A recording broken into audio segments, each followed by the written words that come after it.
Les Brown's a motivational speaker. He made an analogy about this. He says, imagine you're on your deathbed, and standing around your deathbed are the ghosts representing your unfulfilled potential, the ghost of the ideas you never acted on, the ghost of the talents you didn't use, and they're standing around your bed, angry, disappointed, and upset. They say, we came to you because you could have brought us to life, they say. And now we have to go to the grave together. So I ask you today, how many ghosts are going to be around your bed when your time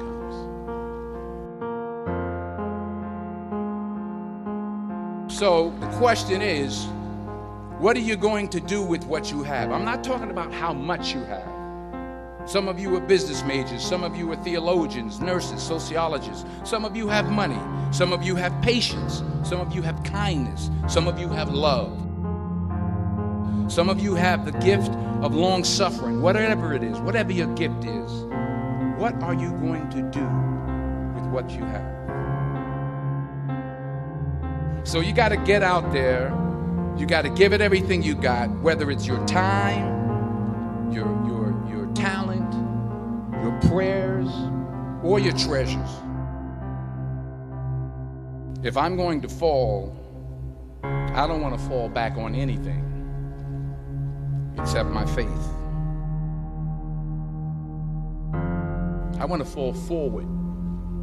I figure at least this way I'll see what I'm going to hit. Fall forward. This is what I mean. Reggie Jackson struck out 2,600 times in his career, the most in the history of baseball. But you don't hear about the strikeouts. People remember the home runs. Fall forward. Thomas Edison conducted 1,000 failed experiments because the 1,001st was the light bulb. Fall forward. Every failed experiment is one step closer to success. You've got to take risks, and I'm sure you've probably heard that before, but I want to talk to you about why that's so important. First, you will fail at some point in your life. Accept it. You will lose. You will embarrass yourself. You will suck at something. In the acting business, you fail all the time. Early on in my career, I auditioned for a part in a Broadway musical. Perfect role for me, I thought.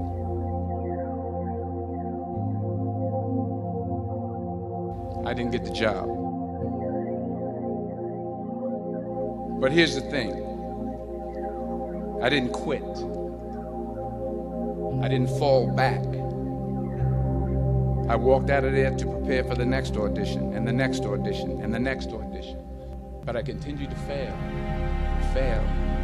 and fail. But it didn't matter, because you know what? You hang around the barbershop long enough, sooner or later you're going to get a haircut. Here's my second point about failure. If you don't fail, you're not even trying. To get something you never had, you have to do something you never did.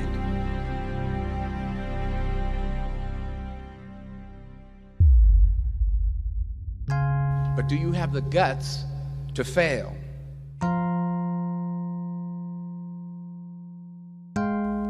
Your life will never be a straight path.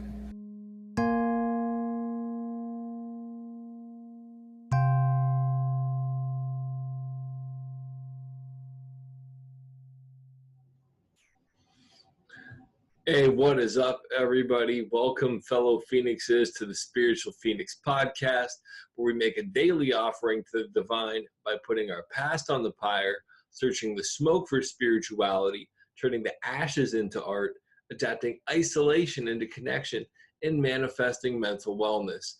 I'm your host, Ross Cessna, and together we are the Spiritual Phoenix. The intent of this show isn't to tell you what to think, but to get you to think and articulate yourself in a way that is uplifting. We are the artist of our lives, and today is a blank canvas. Let's collectively create a better tomorrow. And right now, I'd like to take a moment and just focus on what we're grateful for today.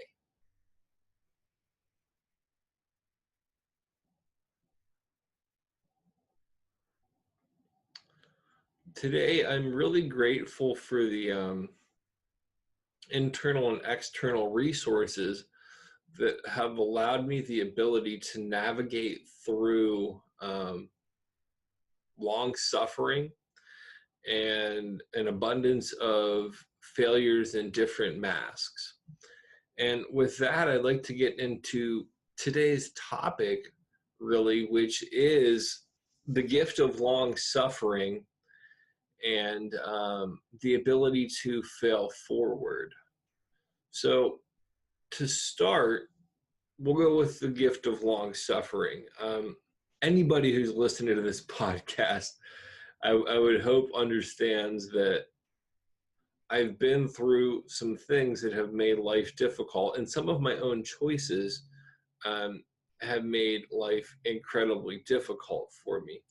But there is a wisdom that is gained through suffering and learning how to navigate through it that I think few people really get to experience. One of the things that I've personally cultivated, and let me rephrase that. One of the things I'm still learning to cultivate on a deep level is perspective based from that suffering. Like, I'm trying to think of how to articulate this clearly.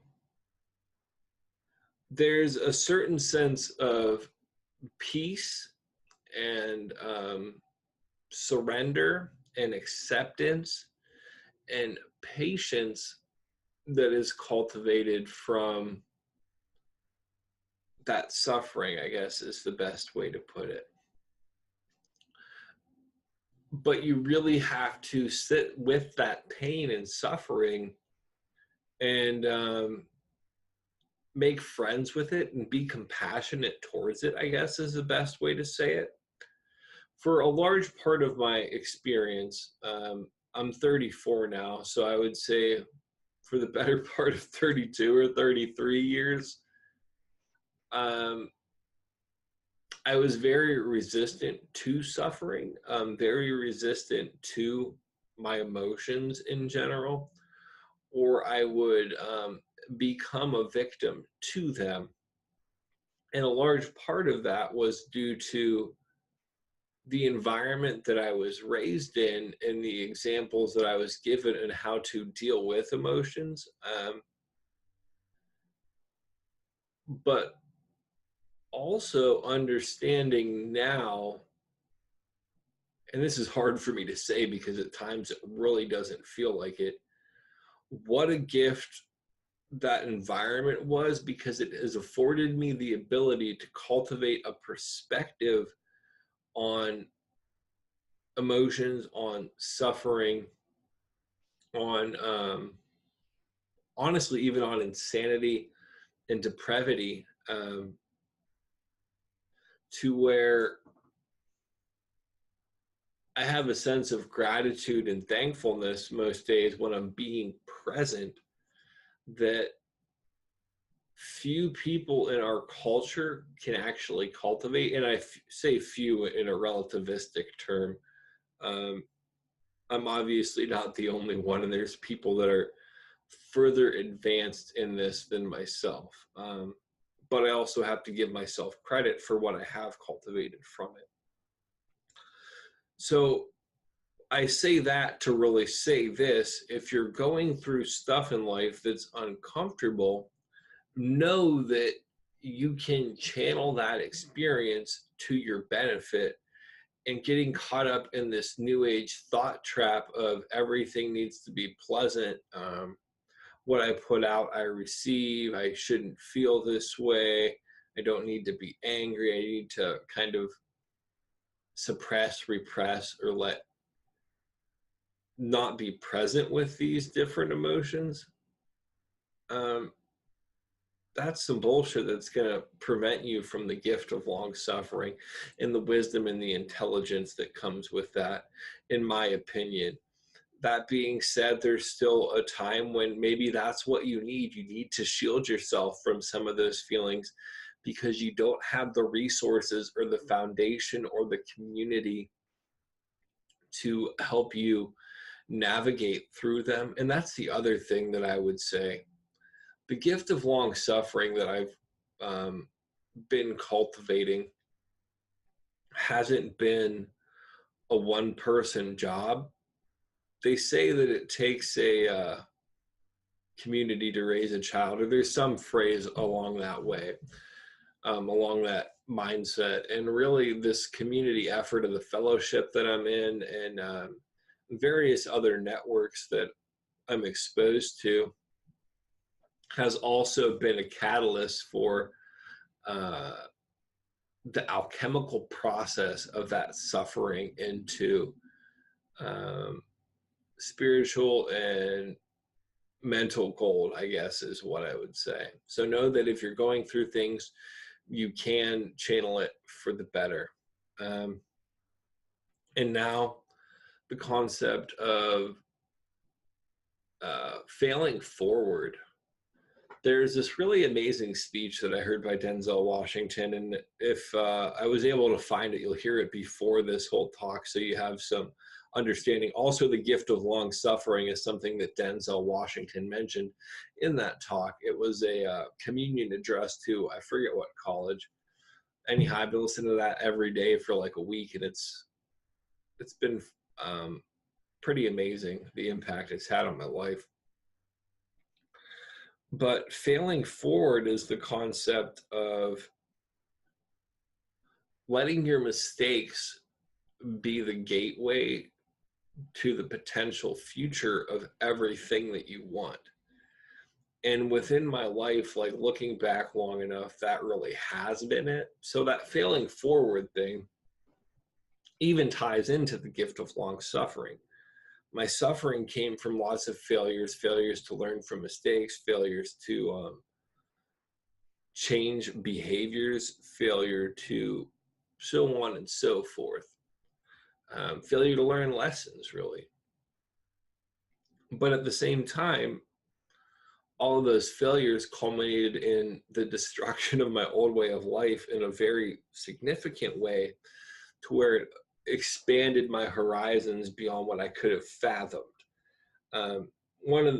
Several of the examples that Denzel Washington uses, and I definitely know I can't say it with as much fire as he does, is Thomas Edison he failed 1,000 times, and on the 1,000th and first time,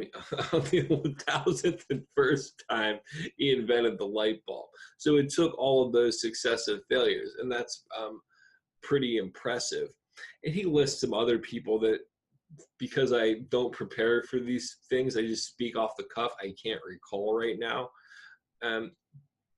But he really talks about how you need to have these mistakes in order to move forward. One of the examples he gave as well was, for him personally, going through this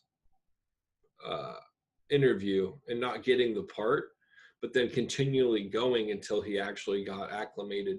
And that's even one of the things that I'm doing within this business, and within this podcast, within everything that I'm doing, really is learning better ways to do stuff through my failures. My favorite quote from that whole speech is, if you don't fail, you're not even trying.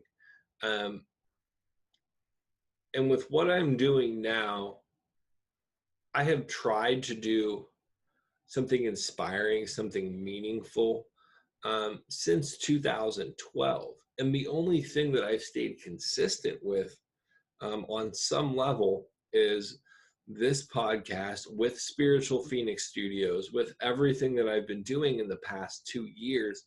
But it's the fruit of a lot of failure. And within that fruit of a lot of failure, like what I'm doing now, I failed a lot in this. The only thing I've successfully done is not stop. And I intend to progress forward with this. And in that speech, and also within the fellowship I'm in, and I like how Denzel Washington twisted it. He says, if you hang around the barbershop long enough, sooner or later, you're going to get a haircut. So if I stay consistent and persistent with what I'm doing, or if you do it with what you want in life, you will eventually get what you want. There's a saying in the fellowship I'm in, don't give up 5 minutes before the miracle. And I think that that's very pertinent right now. Even within one of the books that I'm reading right now, which is, I should say, a rereading, is Chaos Protocols by Gordon White. One of the things he says is in regards to initiation, self-initiation into like the magical community. And like says he gets asked a lot, like, what causes it? And his response is inevitability. Inevitably, if you consistently show up, consistently put forth your best effort, consistently refine your process in order to achieve the best results, consistently have self-awareness to see what needs work, to see what you can do better, to see what is working, things will work out for you. But the precursor to all of that is failure. There was another speaker that I heard, and he said, somebody asked him, how can I become more successful? And this is a quote from some famous person, and I forget who said it. Their response was, double your rate of failure to increase your potential for success. So you have to try more. You have to try it more frequently. You have to try it more regularly. And you have to put yourself out there more in a sensible way. One of the things for me, and this is probably my last point, and then this episode's done, I don't want to get too preachy, is I would always set myself up for failure with no actual benefit. Failure in stupid, meaningless ways. I would put myself and take those kind of risks, but risks that actually like meant something in my life, that could propel me to having a better life, that could propel me to helping other people on a bigger scale, that could propel my life in a different direction.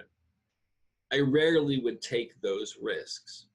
And if I did take those risks, the way that I would take it would be in a way where there was no fundamental way for success, because I've been afraid of success my whole life. I have a self-sabotaging personality, and it's one of the things I'm working out because I've seen how that persistent failure has affected me. I really feel like I've talked about these topics at length now. If you like this podcast, please leave a review on iTunes. Share it with your friends. Like the Facebook page, Spiritual Phoenix. Visit the website. Book a reading through Oracle at Mushin. I'm getting an Etsy shop set up for that. Like, there's things going on within this business that you can get engaged in, get value out of, that can support this podcast besides just extra content. I really hope that this helps you. Have a blessed day. Namaste.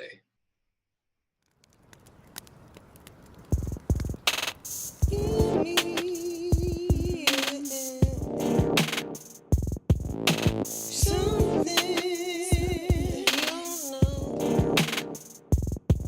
Yeah.